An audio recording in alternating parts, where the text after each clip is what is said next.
Test. Okay. Is there hear me? No. Oh, thank you. Thank you for the introduction. So first I want to show you actually what we understand under dynamic function compositions before I tell you how we efficiently lane byte them. And therefore I want to start with a textbook example of object-oriented modeling, which basically says, so if you want to model an employee, you normally take an inheritance relationship from a person, which means that either you are a person or you are an employee. Because the problem here is that you have decided for your type at object construction time. But I think I was born as a person and not born as an employee. So what happens is that when I decide to be an employee from the beginning of my life and I cease or I quit my job, I will also cease to exist. But actually, I want to live. So what we can do about it? Well, it's quite easy. We can change the relationship between those both classes of an employee and a person and take, for example, a played by relationship, which then also means, okay, in our model, the employee will become a role that is actually played by our person. And now we separated both classes. But still, they're quite connected because it makes sense now to look at objects. Because with objects, we can say, okay, Joe is a person and Joe is a student, but as a student, you also need money. What you can do is you can work. And when you work, you're an employee. And what happens is now that we have some sort of dynamism on the object level, which means, for example, roles come and go, but they also represent your dynamic type on the object level. So what you also can do with roles, and that's very nice, you can actually change the behavior. You can introduce, you can override behavior, for example, in a person when you say, okay, I get asked for my phone number, and as an employee, I will answer with the actual number I have at work, which means we do this with some sort of method interception, which replaces the function on this side. On the other hand, you can also introduce new behavior. Roles allow you to do something like, which is called unanticipated adaptation, which means that on the right-hand side, your base is not, your class is not meant to deliver some functionality. With your roles, you're able to add this functionality at runtime on object level later. And this type of interception and function composition is, in this case, called call-in. And this comes in different flavors. For example, you can have it before or after a method call, or you can directly replace a method call inside your base class. And I don't know who spotted this. This is some sort of aspect-oriented programming. When you remember the keynote on the first day, on Monday. But roles don't just exist alone. They're always dependent on the context. And in our language, this context is represented by other objects, which are named teams. And the roles themselves are encapsulated inside those teams, which actually are able to be shut off or be activated. And this changes the system state. So if a team is deactivated, also all its roles will be deactivated, and the adaptation will not take place. So this is how you can change your running system and adapt to different contexts at runtime. So this language actually is called Object Teams. This is not my language. I was just introducing a language from someone else I worked on. So, but the question is now we have this very nice concept of roles. And how can we actually implement this efficiently in for example, an object-oriented runtime like Java, which is class-based? This is where the function composition actually takes place, which I want to show you now in the next slides. And let me introduce you to the simple example where we have a team, which is a bank, and we have a role, which is a checkings account, and this role is played by some account. And now, on the right side, we have the sequence diagram. And when you're going to issue the withdraw function, so when you call in this account instance withdraw, what happens is that you somehow have to establish the mapping between your base and your role instance, which is done at team level. And afterwards, on the role instance, you can call the with_fee function we just highlighted here. And afterwards, you want to propagate the fee to our original function, which is shown here. But in order to implement such a mapping on object level in a class-based language, you actually have to have a lot of other methods around, because you need to transport a very specific type of state through your functions to the actual call sites that are changing your code. And you also have very specific calls that now decide on actually which adaptation have to be called and which not. And this is a huge semantic gap we have from roles to object-oriented class-based programs. And this gap prevents a lot of optimizations. For example, one optimization that is giving a lot of speed up is inlining. But when you have to go so deep inside the code, our actual function, for example, the role function, will never be inlined because we are hitting a threshold. Or we will never have those methods inlined because they can be way too large. And we measured in another paper the overhead of several languages. And for this language, we have an overhead of up to almost 60x compared to an object-oriented implementation of this example.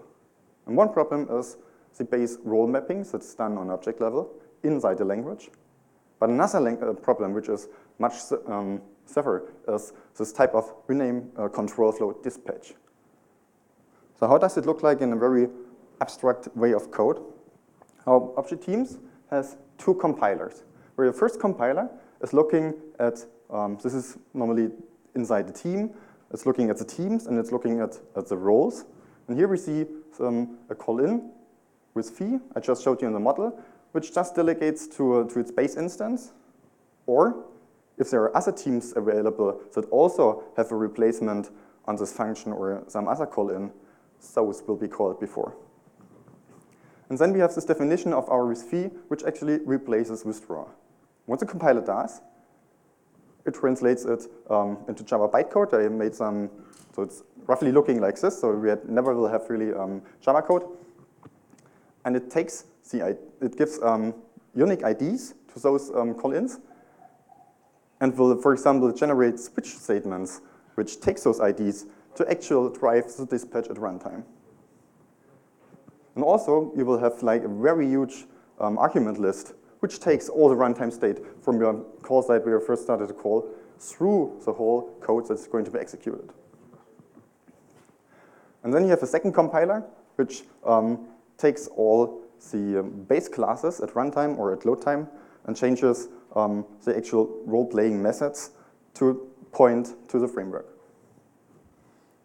Now let's step a little bit back and look at it from a higher level of abstraction. And what we see is that our compiler generates a call graph for those call-ins in some sense, where it takes the base instance, this ID, and this array of active teams, and pipes it through the functions where at runtime decisions are taken based on this ID, which function we actually want to call.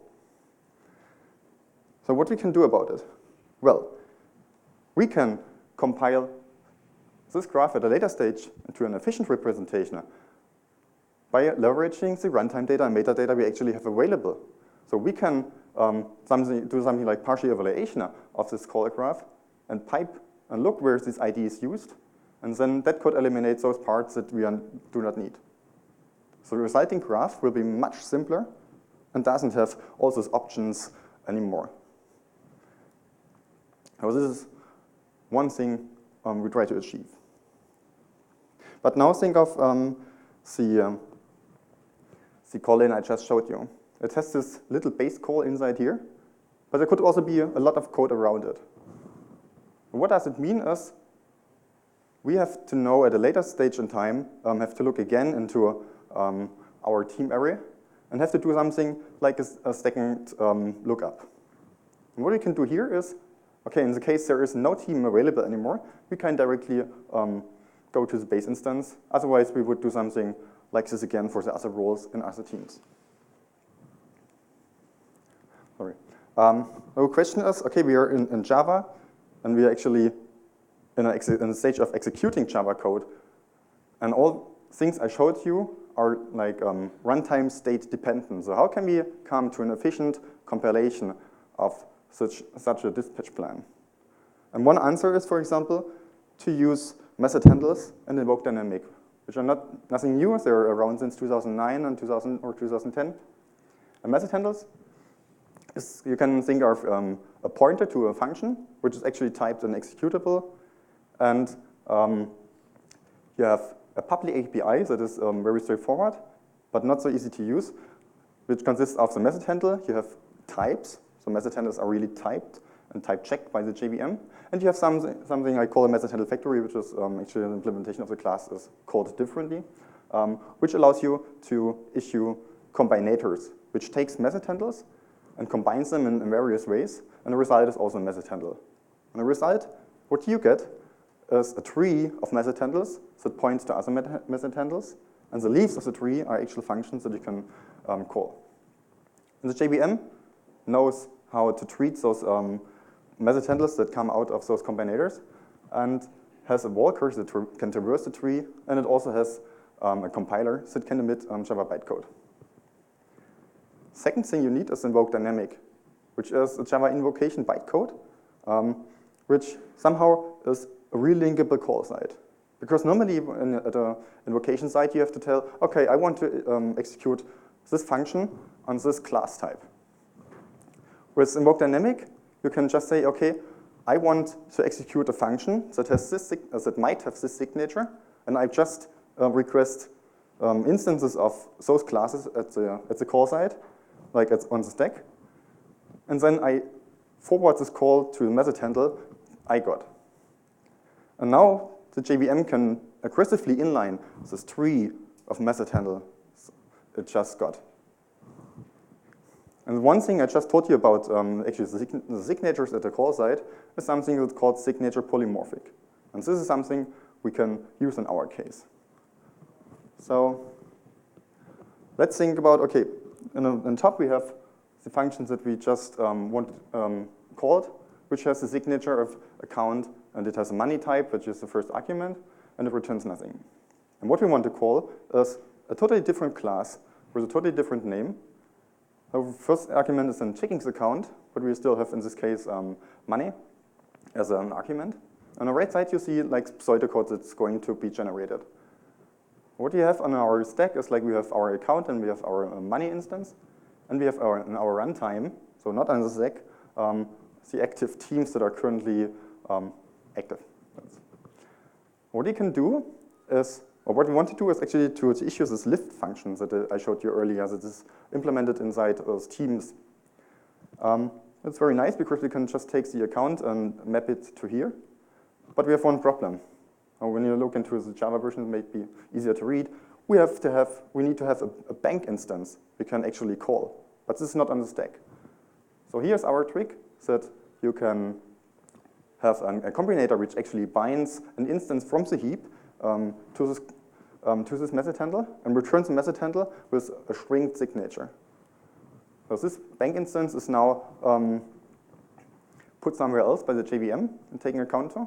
And now we have a signature which just takes an account and returns a checkings account. And we actually take now here to change. So we put this account inside this functions, and the resulting checkings account will be put on this place, and money just goes here. On the right side, you see this different code that has been actually generated. And when we now inline everything, we come to a very simple representation at our call side, which does directly what we want. We somehow get the bank, calls the lifting function, and then a resulting instance, we are going to call the roll function. What we just did was we encoded the roll semantics into the method handlers API in order to achieve this efficient execution. And we can do this per call in. So I just showed you a very simple case with one call in. And now you can change those subgraphs. For example, for before call-ins, you can put them all before. For after call-ins for a team, you can put them after the execution. And we also use runtime feedback. We use the actual state of our application to come up with an execution plan which directly fits to this call site. And this closed for us the semantic gap, and to benefit from all those optimizations we actually didn't have in the beginning. So I also did an evaluation, and this evaluation was roughly 5 million roles, so we had 2.25 million iterations. And per iteration, we had a transaction that actually executed and put money, took money from a source to a target, which is a role, so displayed by an account. And this had been checking the account, and there had been multiple other roles here. I couldn't fit on a slide. And we've been asking us, okay, what is a steady state performance? So what is the performance when there's no changes in roles? And everything has been hot and compiled. And we asked us, what is the worst case performance? So what is if in every iteration there's a new role binding going on? And for steady state performance and single thread, I didn't do multi-threading, we could already come up with a mean speed up of almost 2.8x, which means because our call site is quasi-static, and we actually could benefit from all those JIT optimizations. Problem is, when there's a lot of state changes in your system, it takes a lot of time because we actually hit almost a 9.8 slowdown, 9.8x slowdown, which is due to the invalidation, because when we invalidate our, or when we deactivate a team, what happens is that the compiled code at the call site has to be thrown away by the JVM, and all code where it has been inlined. And we also had to throw away actually the graph representation we just built. And with the next call, we had to re-evaluate the call site and do everything from scratch again. And furthermore, when you have so many invalidations at the call site, there will be almost no optimizations anymore because the JVM downgrades its effort into such a call site. So what is future work? Future work would be to not hit this slowdown, but you can come up with a call site that is able to switch between both approaches. For example, between an approach we just tried to make better, so the old approach of dispatching, and using when there's too much invalidations happening at the call site, which we call role megamorphic, and adjunction to megamorphic call sites. And also, we want to investigate how we actually can use the runtime state of active teams in order to come up with something like a role polymorphic inline cache, which takes into account the active teams and the role instances. And there we have to play with the granularity of guards and so on. So maybe to understand the problem here, why we can't just come up with a polymorphic inline cache, which you know from object-oriented programming, as this function is defined on a team, and actually your role is dependent on the instance of your team. So what you have is something which in Scala is called path-dependent types, or who knows might better, that's called family polymorphism, because the type now depends on instances at runtime. And furthermore, we didn't come up with how to reuse dispatch plans, because you could reuse parts of it at different call sites across the application, or you don't have to throw it away all the time. Maybe just a team got deactivated and get activated again in the next iteration. So maybe there's also some sense in storing complete plans and checking if the preconditions hold. Oh, thanks for your time.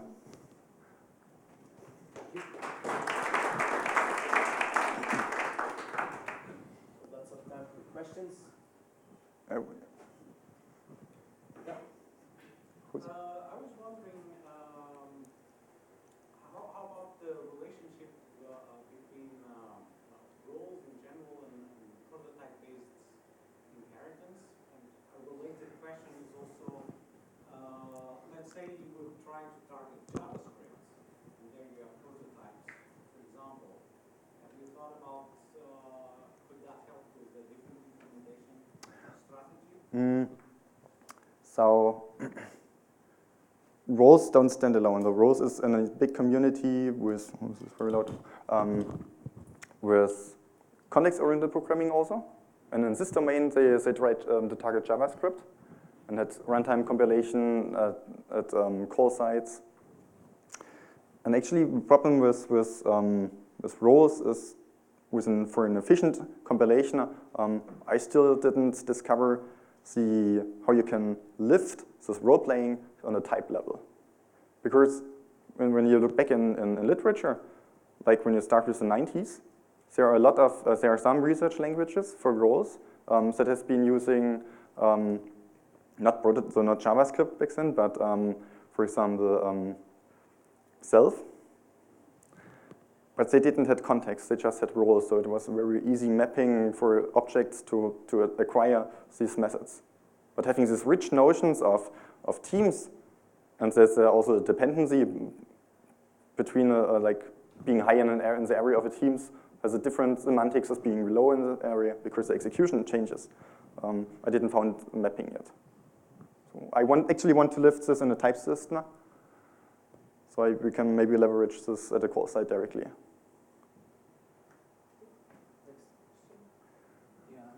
One question to your benchmarks. Does it make sense to compare? So here you're comparing the optimal teams and with the optimized version, right? Yeah. Would it make sense to compare against the version of the benchmark implemented without role-based programming, just to get a feeling for what the baseline should look like? Yeah, wait. Where's the mouse? Now this is from this 2017 paper, not plotted so nice. What you can see here is we have one pattern where you can do some type of those things in those languages is the role object pattern from 1969, which actually is the baseline here. And when you can see this is some role-oriented programming languages which also support context, and they are always slower, a lot slower. So even for some, they could even get to the higher numbers of iterations because there's too much pressure to the heap, for example, or just too slow to wait for them. So Object Teams is an Eclipse project, and actually is released with Eclipse, and it's a drop-in replacement for the Eclipse Java compiler, and this was the fastest with like this 56, almost 60x slowdown compared to this implementation. And it's interesting because it's always almost the same amount slower. And actually this is due to because of this control flow dispatch. But that's without your optimization? This is without my optimization, yes, this is from the old publication now. So my optimization, you could now, in the case it's dynamic, you could now reduce it by almost 3x. So you're at my, so somewhere here, I think. There's still a lot you can do with the data structures and. No other question? Great, thank you very much. Yeah.